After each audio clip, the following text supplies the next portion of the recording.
Ayun o, may nispatan naman tayong bago dito. May ginagawa. Uy, may leak. Saan to?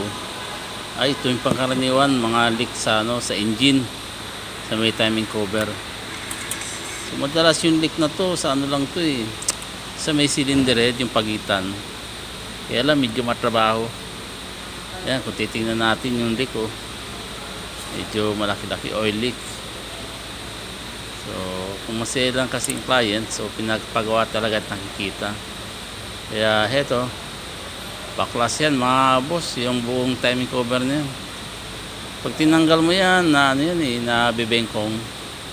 So, kailangan din palitan yan. Yan, sa kabilang side yan, magkabila. Sa pagitan ng may cylinder head and block. O, parang sa gasket ito naglilik mga boss. Yan po, crankshaft pulley, tatanggalin din yan. May SST tayong pantanggal dyan mga boss, matigas-tigas din yan eh. So silipin din natin dito sa gilid ng gilid ng sasakyan. So madalas doon napapansin ni client eh. So try natin silipin mga boss. At eto,